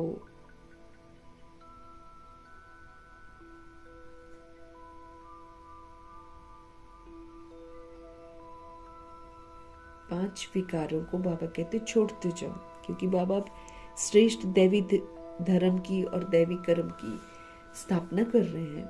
इसलिए कहा जाता है कि ये 5 विकारों को मत यूज करो, ये विकार आधा कल्प से रहे हैं, अब एक जन्म में इनको छोड़ना, इसमें ही तो मेहनत करनी है, और लगती भी है। मेहनत बिगर थोड़ी विश्व की बादशाही मिलेगी।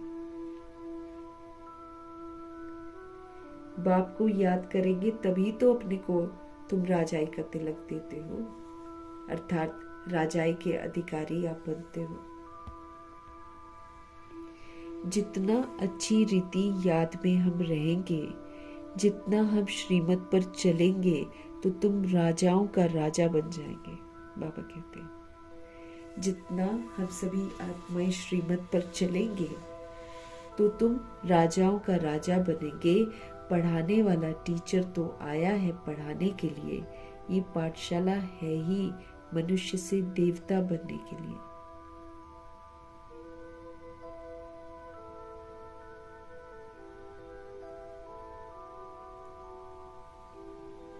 मेहनत बिना तो कुछ नहीं मिलेगा। बाबा कहते हैं बाप को याद करेंगे तभी तो अपने को हम राजाई का तिलक देते हैं, अर्थात राजाई के अधिकारी बनते हैं।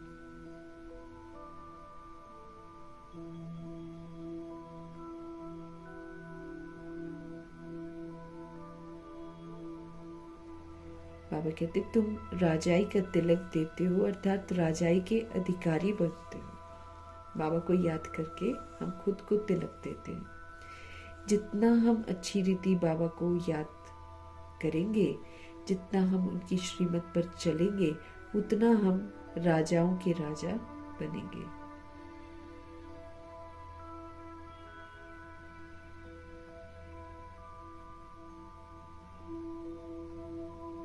तुम राजाई का तिलक देते हो, अर्थात राजाई का अधिकारी बन जाते हो। खुद करो पुरुषार्थ और स्टैंप लगवाते जाओ। तो जितना हम शिव बाबा को याद करेंगे, उतना हम अपने को राजाई का तिलक देंगे, अर्थात राजाई के अधिकारी बनते हैं। जितना अच्छी रीति हम याद में रहेंगे, जितना हम शिव बाबा की श्रीमत पर चलेंगे, तो तुम राजाओं का राजा बनेंगे। पढ़ाने वाला टीचर तो आया है हम आत्माओं को पढ़ाने के लिए, ये पाठशाला ही तो है, मनुष्य से देवता बनने की पाठशाला है।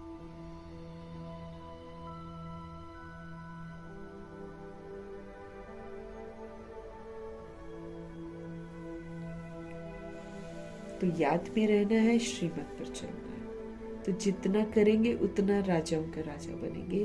पढ़ाने वाले टीचर तो आए हैं हम आत्मा को पढ़ाने के लिए। ये पाठशाला मनुष्य से देवता बनने की पाठशाला है। नर से नारायण बनाने की कथा सुनाते हैं बाबा। ये कथा कितनी नामी ग्रामी है। इनको फिर अमर कथा भी कहते हैं, इनको फिर सत्य नारायण की कथा भी कहते हैं, इनको फिर तीजरी की कथा भी कहते हैं। इसी मुरली को भगवान जी की मुरली ही कहलाती है। और जितने नाम है उतने फिर बाबा के कर्तव्य भी हैं। अमर भी बनाते हैं और नारायण भी बनाते हैं और तीसरा समझकर नेत्र भी खोलते हैं। तीनों का अर्थ भी बाप समझाते हैं हमको। भक्ति मार्ग की तो बहुत दंत कथाएं हैं, बहुत कथाएं हैं भक्ति मार्ग में। तो देखो गीत कितना अच्छा है। तुम्हें पाके हमने जहां पा लिया। बाबा हमको सारे विश्व का मालिक बनाते हैं। जो मालिक बना कोई लूट ही नहीं सकता है, ऐसा मालिक बनाते हैं जो कोई फिर लूट नहीं सकता है।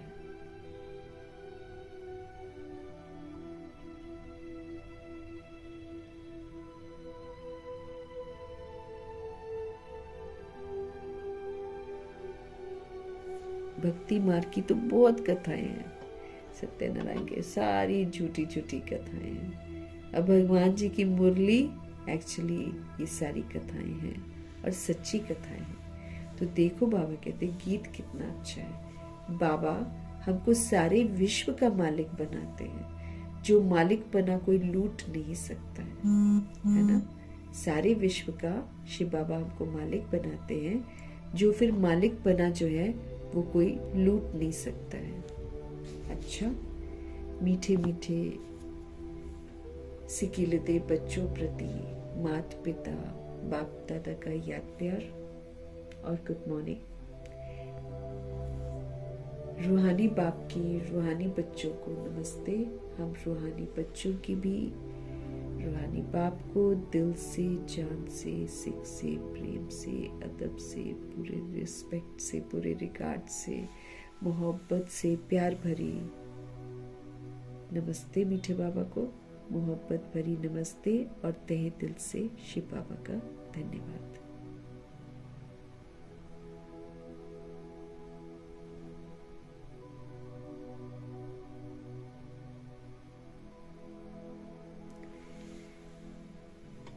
धारणा के लिए मुख्य सार है,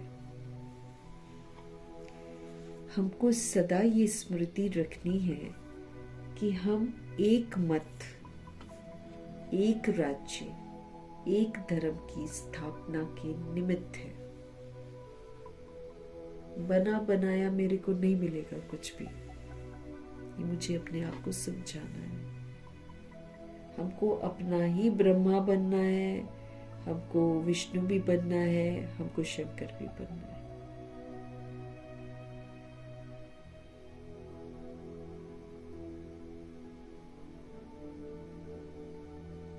तो सदा हमको ये स्मृति रखनी है कि हम सभी आत्माएं एक मत, एक राज्य, एक धर्म की स्थापना के निमित्त है। इसलिए हमको एक मत होकर रहना है।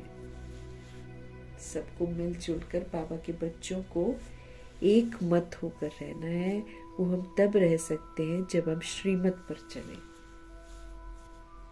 हमको ये स्मृति में जरूर रखना है कि हम सभी आत्माएं निमित्त हैं। किसके लिए? एक मत, एक राज्य, एक कर्म की स्थापना में निमित्त हैं।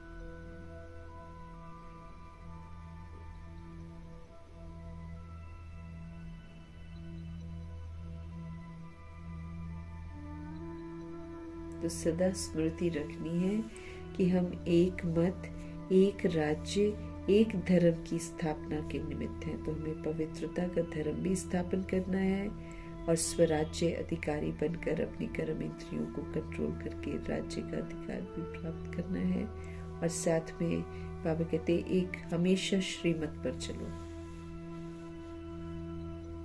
तब हम एक मत होकर रह सके। स्वयं को राजाई का तिलक देने के लिए विकारों को छोड़ने की मेहनत हमको करनी है।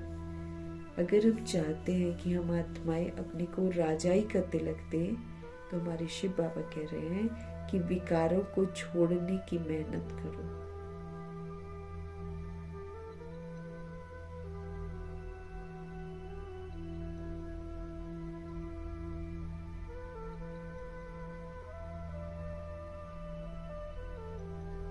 तो स्वयं को राजाई का तिलक देने के लिए ये जो विकार है, काम क्रोध लोभ मोह अहंकार, इनको छोड़ने की मेहनत जरूर करनी है। पढ़ाई जो बाबा की है, इस पर पूरा ध्यान देना है। पूरा ध्यान देना मतलब जो बाबा कह रहे हैं वो हमको करना है। ध्यान देना, अच्छी रीति पढ़ना, इसके अर्थ ही ये है कि हम सभी आत्माएं जो है ना, हम जो बाबा कह रहे हैं वो हम करते भी जाए। फिर सतगुरु जी का वरदान है, कर्मातीत स्टेज पर स्थित होकर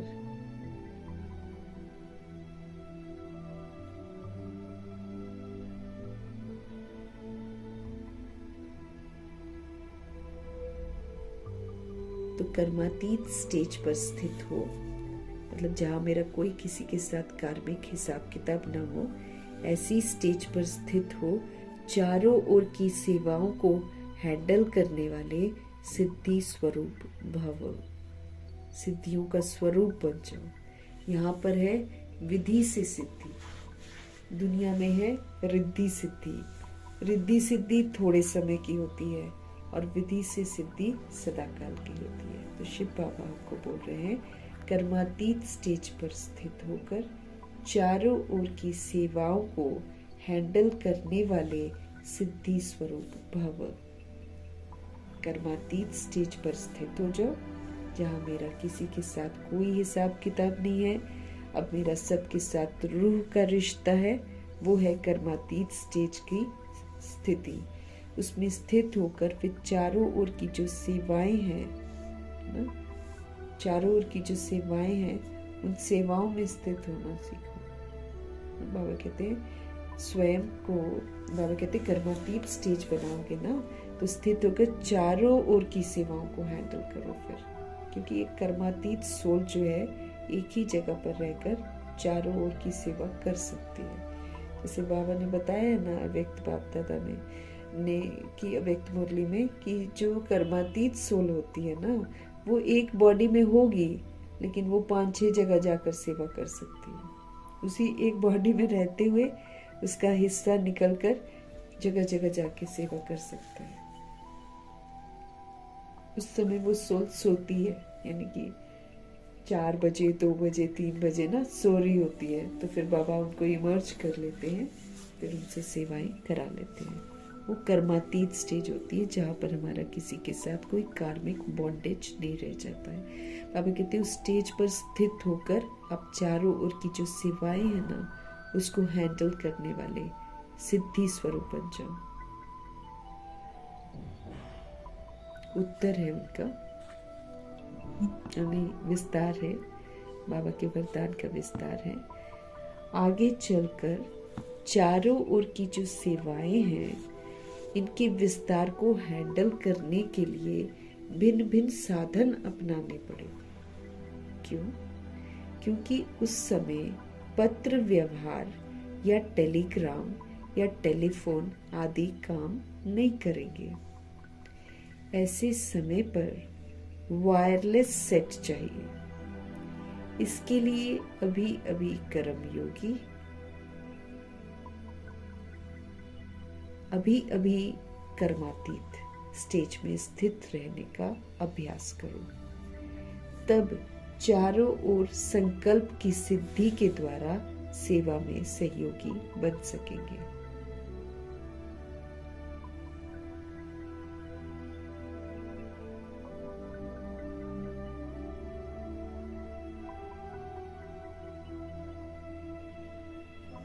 इम्पोर्टेंट है, इसको बहुत अच्छे से हमको समझना है। बाबा हमको समझ दे रहे हैं, कर्मातीत स्टेज में स्थित रहने का अभ्यास करो। मतलब सारा बंधन से मुक्त अवस्था। कर्मातीत स्टेज जो है उसमें स्थित रहने का अभ्यास करो, तब जाकर हम चारों ओर संकल्प की सिद्धि के द्वारा सेवा में सहयोगी बन सकेंगे।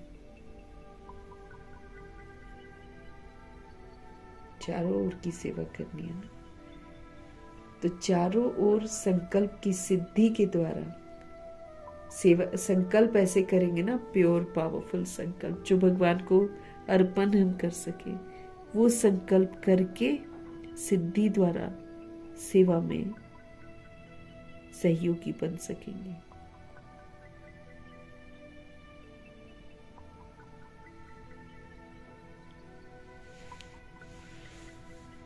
तो अपनी स्टेज को कर्मातीत बनाना है, शुभ शुभ सोचना है, सतोगुनी सतयुगी व्यवहार कर करके अपनी स्टेज कर्मातीत बना लेनी है। श्रीमत पर चलेंगे तो हम कर्मातीत बनेंगे, फिर हमको कोई कार्मिक बॉन्डेज नहीं बांधेगा। बाबा कहते हैं, जिम्मेवारियों का एहसास दिला रहे हैं कि कर्मातीत स्टेज पर स्थित हो जाओ, फिर चारों ओर की जो सेवाएं हैं उसको हैंडल करने वाले बन जाओगे, फिर सिद्धि स्वरूप बन जाओगे। मतलब जो सेवा करोगे वो सिद्ध हो जाएगी, सफल हो जाएगी। आने वाले समय की जानकारी दे रहे हैं भगवान। कह रहे हैं कि आगे चलकर चारों ओर की जो सेवाएं हैं इसका विस्तार जो है बहुत बढ़ जाएगा। उसको फिर हैंडल करने के लिए क्या करना पड़ेगा? भिन्न भिन्न साधन अपनाने पड़ेंगे। क्यों? क्योंकि बाबा कहते हैं उस समय पत्र व्यवहार हम नहीं कर पाएंगे, टेलीग्राम काम नहीं करेंगे, टेलीफोन काम नहीं करेंगे। ऐसे समय पर वायरलेस सेट चाहिए, मीन्स भगवान जी के साथ बुद्धि का कनेक्शन चाहिए, निर्विकारी स्थिति चाहिए, वो है वायरलेस सेट। उसके लिए बाबा कहते क्या करो, आप अभी से प्रैक्टिस करो कि अभी अभी हम कर्म योगी हैं, मतलब बाबा की याद में रहकर कर्म कर रहे हैं। अभी अभी कर्मातीत स्टेज है। फिर कर्म किया भूल गए सारा एकदम। कर्म बुद्धि में नहीं रहना चाहिए, फिर हमने ये किया, हमने वो किया, वो तो फिर उन कर्म के बंधन में बंध गए हैं। कर्म निमित्त मात्र करना है। भगवान जी क्या कहते हैं हमको कि तुम जो कुछ भी कर रहे हो ना, बस निमित्त मात्र करो। मना करना है, जरूरी है, इसलिए कर रहे हैं। उससे मुझे कुछ रिटर्न मिले, उससे मुझे किसी की से महिमा मिले, ये मिले, वो चाहना रखनी बंद कर दो। बाबा कहते हैं निमित्त मात्र, बस घर को संभालना है, निमित्त मात्र। संबंधों के साथ व्यवहार में आना है, निमित्त मात्र। निमित्त मात्र करेंगे मतलब भगवान जी करा रहे हैं वैसे करना है, तो फिर उसके साथ लटकना नहीं है हमको ना, क्योंकि अब हमको उड़ना है। हमको समझ मिली है कि हमको भगवान के साथ उड़ना है, तो यहाँ के विस्तार को लेकर हम नहीं उड़ पाएंगे। विस्तार बुद्धि में रह जाएगा तो नीचे अटक जाएंगे, फिर सजाएं खाएंगे। तो फ्री होना है हमको, कर्मातीत सोल फ्री हो जाती है। इसलिए बाबा कहते कर्म करो, मेरी याद में करो। कर्म खत्म और शरीरी स्थिति कर्मातीत स्थिति में स्थित हो जाओ। याद न रहे कि हमने ये काम किया है, डिटैच हो जाओ। बाबा कहते हैं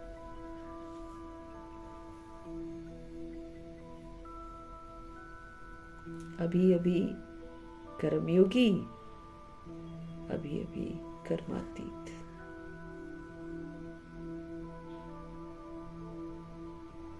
स्टेज में स्थित रहने का अभ्यास करो। तब बाबा कहते चारों ओर जो है ना, संकल्प की सिद्धि के द्वारा सेवा में सहयोगी बन सकेंगे हम। तब चारों ओर संकल्प की सिद्धि के द्वारा सेवा में सहयोगी बन सकेंगे हम। वरदान हमारे लिए बहुत जिम्मेवारियां हैं, क्योंकि जब हम ऐसे वरदान को फलीभूत करेंगे ना, तब जाकर हम वरदानी मूर्त बनेंगे। तब अंत में भगवान का दिया हुआ जो वरदान है ना, वो हम दूसरों को भी दे सकेंगे। इसलिए बाबा कहते अभी अभी कर्मयोगी, अभी अभी कर्म से बिल्कुल डिटैच, कर्मातीत, जहन में भी ना हो कि मैंने कुछ किया है। तब बाबा कहते इस स्टेज में जब आप स्थित रहेंगे ना, अभ्यास करेंगे, तब चारों ओर संकल्प की सिद्धि के द्वारा सेवा में सहयोगी बन सकेंगे। संकल्प इतने पावरफुल करेंगे कि वो सिद्ध हो जाएंगे। तो जो सेवाएं हैं अंत की, उसमें फिर हम अपना सहयोग दे पाएंगे। हम सभी को मिलकर करनी है ना सेवा। इतनी बड़ी हुई आबादी की सेवा करनी है ना, तो चारों ओर की करनी है। लेकिन उसके लिए फिर मेरी स्थिति कैसी होनी चाहिए? ऊंची स्थिति, कर्मातीत स्थिति, मुक्त स्थिति। इसमें हम सारे बंधनों से मुक्त हो जाते हैं।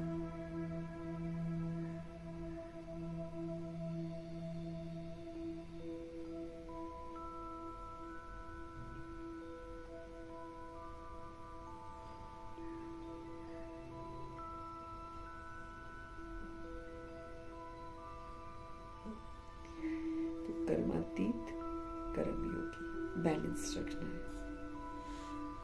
अभी याद में हम कर्म कर रहे हैं, अभी बिल्कुल भूल गए कर्म के बारे में, और बिल्कुल फ्री कर्मातीत स्टेज। ऐसे अभ्यास करें, क्योंकि अचानक करना पड़ेगा ना। भगवान जी क्यों प्रैक्टिस करा रहे हैं?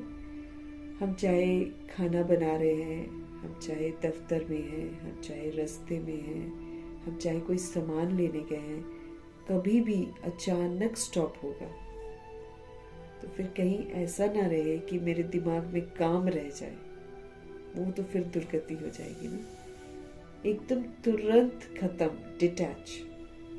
इसीलिए निमित्त मात्र हमको कर्म करनी है भगवान जी के डायरेक्शन पर। तो जब निमित्त मात्र करेंगे डायरेक्शन पर, तब मेरा हिसाब किताब किसी भी सोल के साथ नहीं बनेगा। फ्री रहेंगे हम फिर।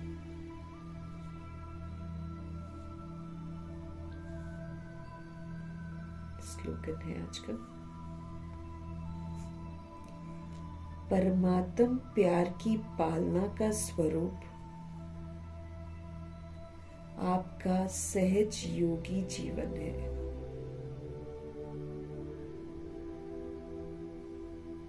हमको भगवान का प्यार मिल रहा है, भगवान की पालना मिल रही है। उस पालना का स्वरूप कैसा होगा?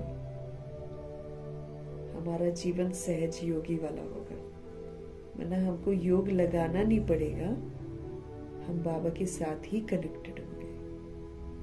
तब समझा जाएगा कि जो भगवान से हमको प्यार मिला है, जो भगवान से हमको पालना मिल रही है, उसका हम स्वरूप बन गए। मतलब उनकी पालना को स्वीकार किया है, उनके कहे अनुसार हम चल रहे हैं, जो वो कह रहे हैं वही मेरे स्वरूप में आ गया है। तो ये इसका स्वरूप, जो परमात्म प्यार की पालना का स्वरूप है ना, ये कैसे पता चलेगा कि हम स्वरूप बन गए परमात्म प्यार के? मेरा जीवन सहज योगी जीवन हो जाएगा। भगवान जी की यादों में ही रहेंगे फिर, और सहज रहेंगे। मेहनत नहीं करनी पड़ेगी, अटेंशन नहीं दिलाना पड़ेगा बार बार। हमको अव्यक्त इशारे मिल रहे हैं इस महीने। एकता और विश्वास की विशेषता के द्वारा सफलता संपन्न बनो। हमको संगठन रहना है, संगठित में रूप में रहना है। तो हमको एकता और विश्वास की विशेषता को धारण करना है, तब हम सफल हो पाएंगे। हर एक को दो बातें विशेष ध्यान में रखनी है। एक, सदा संस्कारों को मिलाने की यूनिटी, जैसे दादियों ने की, इकट्ठी रहती थी सब दादियां। संस्कार सबके अलग थे,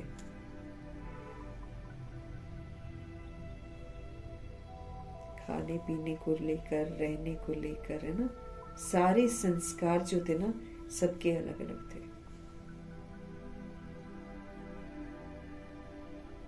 लेकिन फिर भी वो लोग मिलकर चलते थे।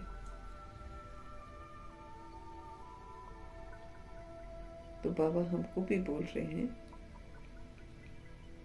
कि हमें दो बातें विशेष ध्यान में रखनी है। एक, सदा संस्कारों को मिलाने की यूनिटी। हम सभी सोल्स आपस में संस्कार को मिलाकर चलें। भिन्नता को, कल बाबा ने कैसे समझाया था, सारी भिन्नता को एक बाप में समा दो। बाबा को सर्व संबंधी बना लो और सबके साथ निभा लो। दूसरा, एक दो में विश्वास रखकर सदा संतुष्ट रहना है कि जो है मेरे लिए कल्याणकारी है। अगर कोई ऐसा वैसा भी कर रहा है, मेरे लिए कल्याणकारी है। बाबा कहते हैं ये विश्वास रखो। कोई ना कोई हमको परफेक्ट बनाने के निमित्त है।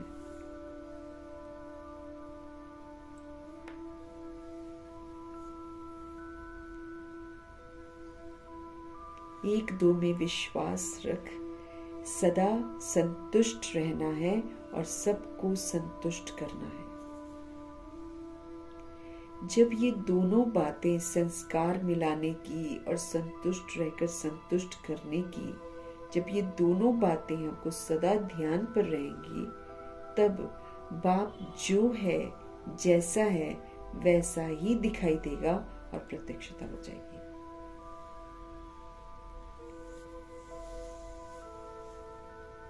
अब वैरायटी है सभी आत्माएं, लेकिन अगर हम लोग कभी भी डिफरेंस वाले नहीं बनेंगे, है ना, संस्कारों को मिलाकर चलेंगे, संतुष्ट रहेंगे, संतुष्ट करेंगे, तो ये अलौकिकता जो है, यही तो भगवान को प्रत्यक्ष करेगी।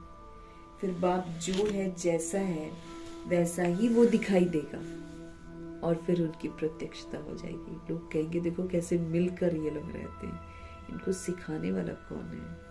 फिर भगवान जी प्रत्यक्ष हो जाएंगे। तो एकता और विश्वास की विशेषता के द्वारा सफलता से संपन्न बनो। बाबा हमको कह रहे हैं हर एक को दो बातें विशेष ध्यान में रखनी है। एक तो हमें सदा संस्कारों को मिलाने की यूनिटी रखनी है।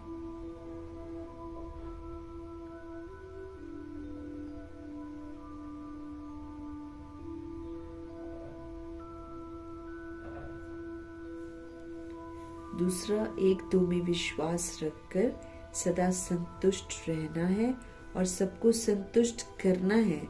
जब ये दोनों बातें सदा ध्यान पर रहेंगी, तब हमारे बाबा जो हैं, जैसे हैं, वैसे वो दिखाई देंगे और फिर बाबा की प्रत्यक्षता हो जाएगी।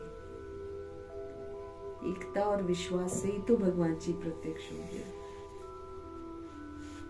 हम सभी मिलकर श्रीमत पर चलेंगे और उसका सबूत देंगे तो भगवान जी प्रत्यक्ष हो जाएंगे।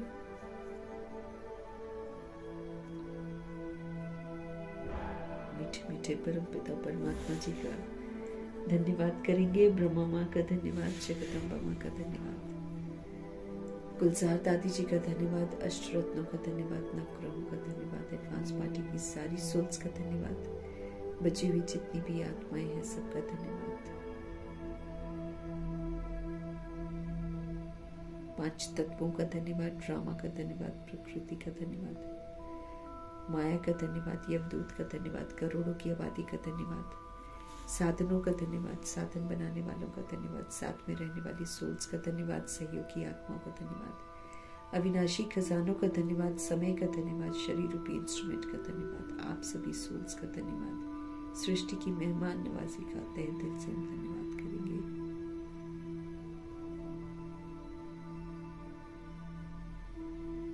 धन्यवाद करते हुए ओम शांति।